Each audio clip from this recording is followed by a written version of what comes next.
I am my mother's eldest child, and I am Jose Antoine Cousin Williamson. And my mother had me when she was a young lady. I'm her noisy son. The second son, the noisy one, the musical one, the wild one. Well, maybe not, because D came along. Yeah, I was the wild one until the next one got here. I'm Angelo. Dwayne Thomas Williamson, the first, because there's another one. Son number 3, Dondre Sean James Williamson. The middle child of 5. One of her blessings. So I am Emmanuel Douglas Felipe Williamson, number 4 son.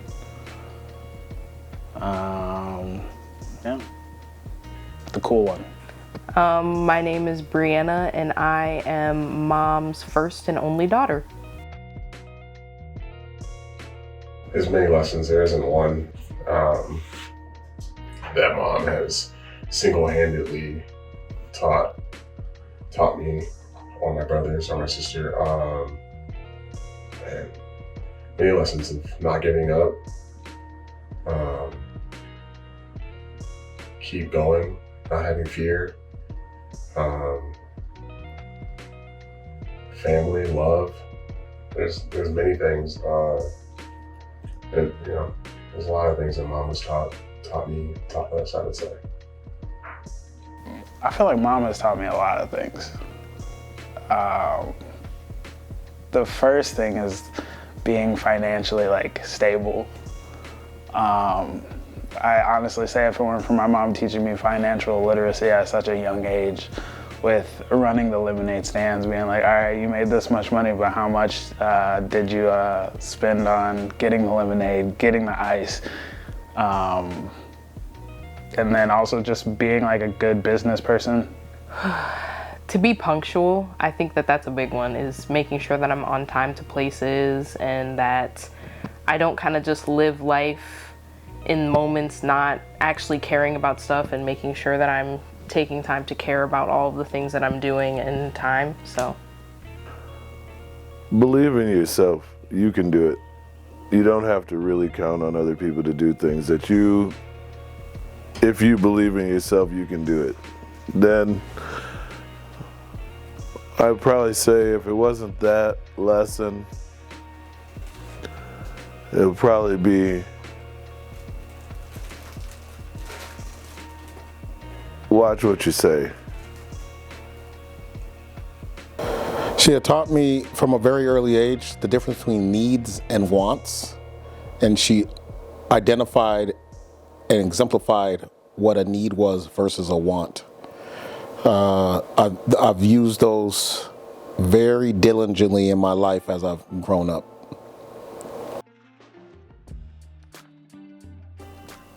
First memories of Mom, one of my first memories of Mom that brings me joy. Probably be listening to music in the car when we were driving down from living up in Brooklyn Park. Or, spending time in Grandma and Grandpa's backyard, or being at Grandma and Grandpa's and just kind of, having dinner, or just, we're having a birthday party at Grandma and Grandpa's house for one of the kids, or Sunday dinner, or anything like that. Those are kind of my favorite memories of Mom. One of my fondest memories of Mom was she always worked 2 or 3 jobs when I was young. And at the time when I was young, it was just myself and my other brother, or our other brother, Angelo. And she would cook dinner for the week on Sundays, and I was always fascinated about how focused she was on making sure she prepared enough meals that I was able to heat it up and I could feed myself and my brother while she was at work. It meant a lot to me that she cared enough to make us home-cooked meals, and not knowing the value of that at that age, but seeing it as valuable as of today? Like the importance of that? Very first thing. It's funny, but it's just mom is not a person of water, a body of water, person of being in a boat. She's not, doesn't matter the size of the boat.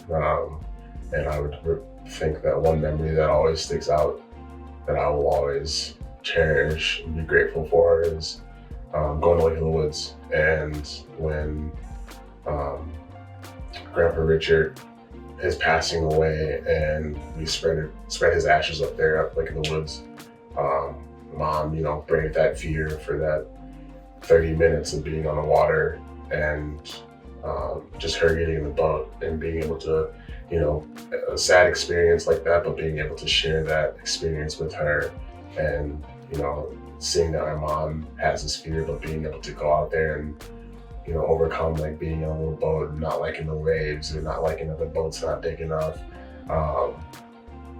And just, saying our goodbyes to our grandfather that way, and, just being able to have that moment with her. So that's one of my top moments with my mom that, that I cherish a lot. There's many, but, that's one big one out there for me.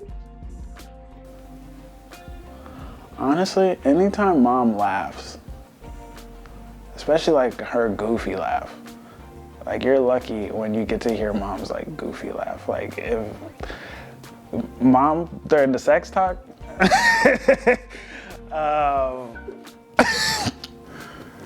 like I'll be like, Mom, we're not having this conversation. It's not happening right now. But you get to see that kid life in Mom that I'm always happy to see. Is when I got my very first gig for anything, and Mom was just cheesing from ear to ear and was just so excited and happy for me, and she loved that moment. And any time that she watched me perform, she's always had a smile on her face, so those are some pretty happy moments. Oh, there's so many. My father said that's probably would be the one. That's probably the one. But there's so much that I've learned from Mom that, like, I can hear her voice just as clearly as I can hear Grandma and Grandpa's voice talking to me. So a lot of different things, but, a lot of times, she would say things that were like things she heard when she was a kid or what she was told as she was growing up, and it always kind of came out like my father said or my mom always said. You know what my grandmother said? And things like that. So that's probably the tone that I hear the clearest is like, what I was told or how I was taught. When you don't listen, your backside feel. Because my grandfather always told me, when you don't listen, your backside feel. And I take that shit to heart.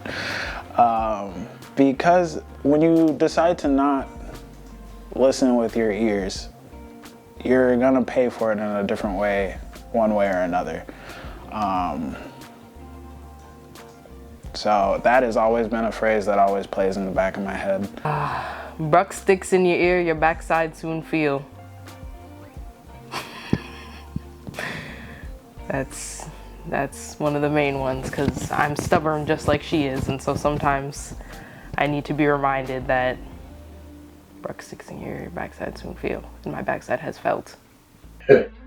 My one phrase to my mom is, if you're always doing something troubled, and to kind of get you back on that right track, she would, always refer back to like my grandparents or my grandma, and be like, your grandparents are looking down on you, or your grandparents, they're watching over you, so you always want to make them proud, you know what I mean?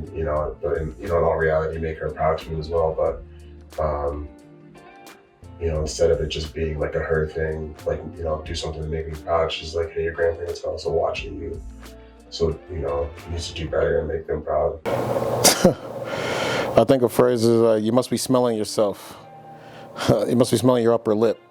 You ain't talking to me. So that was definitely one that she used to use a lot on us. in particular me.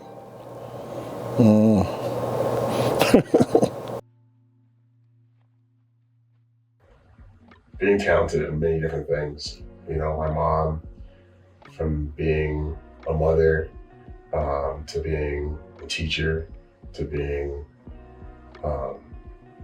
loving and being a business owner, multiple businesses.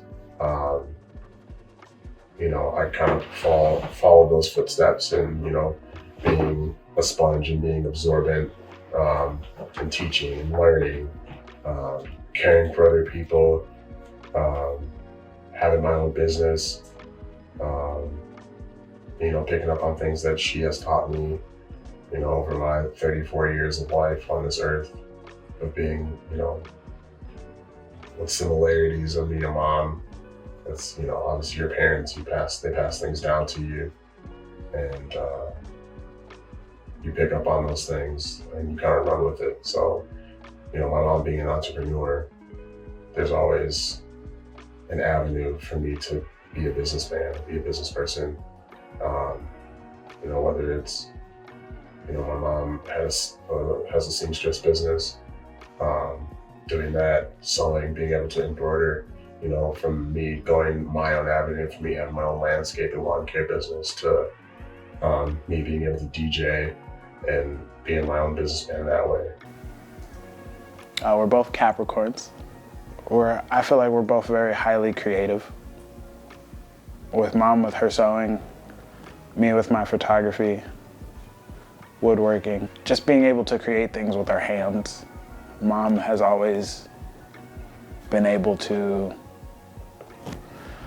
at least instill in me and all my siblings and almost everybody that she touches that we have creative abilities and that those are important. Well, like I was saying, we're both very stubborn. Once we have our minds set on something, that's kind of it from there. There's usually very little wiggle room. I'd like to think that I get some mindfulness from her, because I think mom is very mindful about kind of the things that she does and what she says to people. So I think that I try and think in my head every time that I'm saying something to someone, is this something that I would want to hear in this moment? Like what would, you know, make things better for me or make things worse, or just trying to be like that, because I think mom's like that too. I think we both have creative minds. I think mom is a creative type, truly. As much as she was taught how to sew and learned how to hone that craft, but her ability to be able to look at a picture and then recreate it and understand the mechanics of how to pull or bring about this other thing that she had to study and get better at and get better at and get better at. I would say that. I'd also say we're both stubborn. And then I would also say we both love to cook for people and bring people joy through food. I'm very loud. I think I get that from mom. She's very boisterous. She's very assertive. She loves to love, and I love to love as well. She shows her loves in the things that she does for people. I feel like I'm that same way. I'm very compassionate in regards to being there and providing for my family, no matter what. And that I can't say enough how important it is to just show the value of what a family is, network is, and like your role in the family, and how you can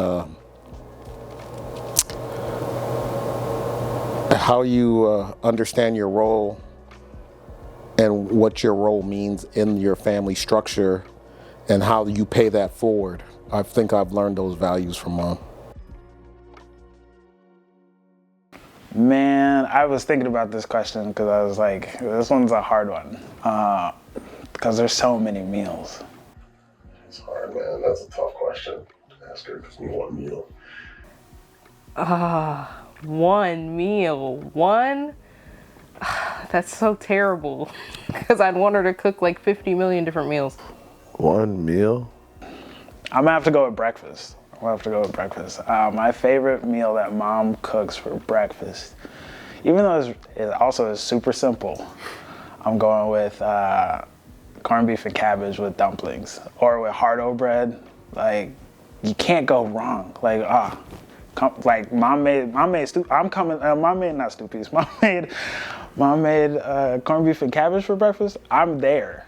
I'm in there. Like don't get me wrong. Aki is great. But mom made some corned beef and cabbage. I'm there. I'm in there. I'd be like, I'm in there. It's hard to choose. I'd have to say stew peas, and just stew peas and rice. And I love that meal. It's so simple. It's not complicated. White rice over some white rice, and you got your spinner dumplings. You got your beef in there, and just all the flavors that come along with it. I feel like that'd be like a meal, and then you can cook a lot of it for so many people, and people will be happy eating it. There's so many meals that mom has made over the years that has been excellent, and to narrow down just to one meal, I feel like that would be one meal. But there's so many that I would just tell her just to make me one dish of everything that she's ever made, so that I could just come around with a spoon or fork and eat it. So, stew peas and rice. That'd be one meal. With some plantains. Plantains on the side. I think I'd want some oxtail just because she rarely ever makes it. So when she does make it, it's a treat. Yeah, now that one's tough too, because I like so many of the things that mom makes. So I would probably ask for like pepper steak. I probably would go for the pepper steak, or fricassee, like Jamaican fricassee chicken, or cornmeal porridge, or ackee and saltfish and fried dumpling and bami. Hey, listen, mom can cook anything for me. I don't know what y'all be doing at the grocery store and going to get McDonald's and crap. I can take anything off that list. I would just want a full-on Jamaican breakfast. That's what I would want. Cornmeal porridge, ackee and saltfish, bami, breadfruit, callaloo. I need the whole spread. Plantains. I need all that. You could even put a little sasumba on the side. I'm not going to eat much of them, but I'll eat a little bit. It would probably be a full Jamaican breakfast spread. It's not. I can't really narrow it to just one of those items. But the first thing that I learned how to make from mom and great grandma and grandma was cornmeal porridge. So that's my number one every time. But if I was going to be asking someone else, like my mother, to make something for me, I want that whole spread. I can't just get a little bit of something. I got to get all that. So, man, when I was a kid, first off, I loved everything mom cooked except for liver. And she never cooked liver much. I always knew it was and I'm only bringing that up because liver was the one thing when we knew we were dead broke. Mom, like, that's the last meal we were going to eat until she could get a check to make something else. It was either liver or sardines. But in that regards, my favorite thing mom would make when I was a kid had to be steak and potatoes and rice and peas. Man, that was some good stuff. And I don't eat much red meat now, but man, I would eat that. Man, that stuff was good. Real good. I love it so much. But I love all of mom's food. I love the ackee and saltfish, the fried dumplings. I love the curry goat. I love the oxtails. I love the brown stew chicken. I love the curry chicken. Man, when we used to eat cow feet, I didn't like it back then, I didn't think, but man, that stuff, now that I think about it, it was all right. I'm not a foot eater though. I'm not into that eating feet things. Okay? Yeah. Stew peas and rice. Man, so many corned beef. Mom used to make Jamaican beef patties. I remember when mom made her first time making Jamaican beef patties for us, and she was going through the process, and man, it was so good after she accomplished it, and we were eating homemade beef patties because we couldn't find it at the time, and man, mom's a heck of a cook. She learned from the best, so yeah.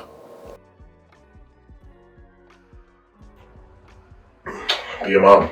She's always been a mom. She's always loved people, whether it's her kids or not her kids. Mom is always been a person to love on people, whether they wanted it or not. She will give you the shirt off her back. She will give you any food in the fridge. She will, if she has a couple of dollars, she would give that to you. Just her being a mom to so many people, and people accepting that, and just loving her. I think that's a great thing that mom has. It's her gift, whether she knows it or not.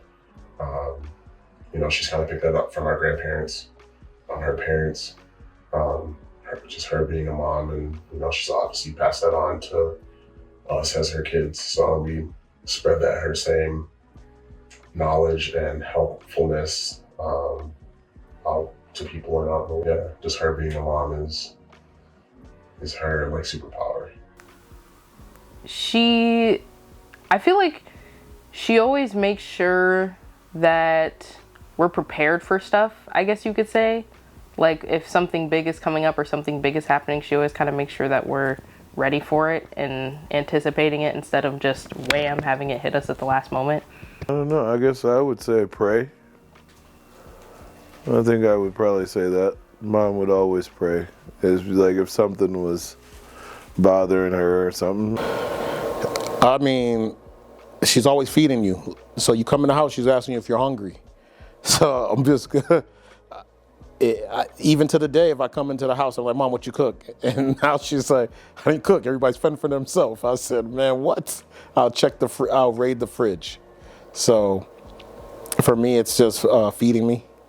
Yep, feeding her family. I think that's just goes without saying. Mom don't know how to say no to keeping things. And it's not even in a bad way. It's not even in a bad way. She just loves to keep stuff. She loves to be able to bless somebody else with the stuff that she decides to keep. And that's where I'm like, I understand why you want to keep it, but Mom, you gotta let it go. Amen. Gotta let it go. I really appreciate you and all the things that you've done for me.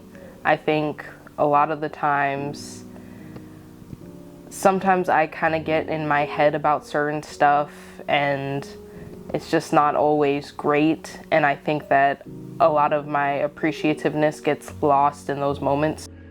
First off, I love you, Mom. I don't say it all the time. I know that you know that I love you.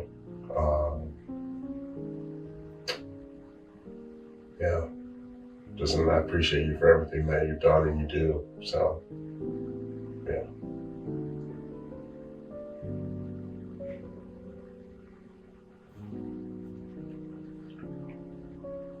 That's right. I don't get to see her every day, and you did a good job with us. To have done it alone, to have done it mostly on your own, to have traversed a country that was foreign to you and you had to kind of find your way. You did a good job. And that's a big deal. And a lot of people faltered in that way when they came to this country. And I think you did a good job, Mom. You're a great mom. Love you. For me, maybe when I was growing up, I didn't enjoy my upbringing so much. I thought I was hard. I thought Mom was being hard on me. I think I thought she was being mean to me in some ways for some reason that I didn't understand. But then as I got older and I got more control of myself, I realized that I needed all of that. I needed all of that energy. I needed all of that correction so that way I could correct myself before it was too late.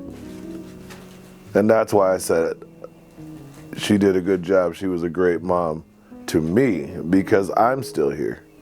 I could have easily gone a different direction and did different things or behaved differently. But I definitely wouldn't have made it to where I am today without my mom. Mom, I love you. I thank you so much every day for all the things that you had to sacrifice for us to be where we are. I understand that you weren't able to show up with your presence all the time, but you made sure that there was always food on the table and a roof over our heads. So thank you for everything that you do. I love you, and I'm so happy that you're my mom. How much I appreciate, Mom. How much I appreciate, Mom. I love you so much. I'm so thankful for all that you've done, all that you have accomplished, all that you have overcome.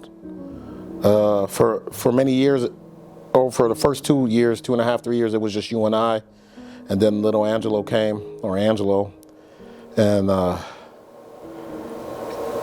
even at that time, I was growing up with my mom as she was growing up, and I know that as a parent now, I can reflect on all the things that must have been going through her mind as a young parent, and doing it primarily by herself with the help of her parents. And I'm so thankful, Mom, that you sacrificed not being a part of the in crowd, so to speak, meaning wanting to hang out with your girlfriends and so forth and so on, but that you knew that your family and your children was your priority. And you taught me that. You taught me that without even knowing you were teaching me that. And I picked up on that because I was your oldest son, your oldest child, and that I was there with you through all of it. And I'm so thankful and grateful for growing up with you, Mom, and just experiencing the challenges that you faced as a mother, and showing me how to cook, showing me how to clean, showing how to be responsible. I'm extremely grateful and indebted to what you have been able to instill in me, because those same values is what I'm instilling in my family and to everyone that I come in contact, actually. So I believe your core, genuine love for humanity and for your family is what is I have an aura to myself, and that I believe I bring, hopefully, to everyone that I come in contact with that has a spirit that is receptive to that. I'm very thankful for that. Yeah, it's all over me. I can see it. I remember you wearing your yellow dress. I know that yellow dress. Yellow was your favorite color. You look good in it too. I can see that. I can see this old picture of you in it with that smile. Yeah, Mom. I remember when you won that gold. I remember when Mom won the gold medal for sewing. Yeah, that's my mama. But Mama didn't play though. She would straight bust your ass, and don't embarrass her. She used to say, "Oh, you embarrassing me? I'll embarrass you." That's a fond memory too. Yeah, that's my mama. Venetia Williamson. Beautiful soul. I love you. Love you from the bottom of my heart.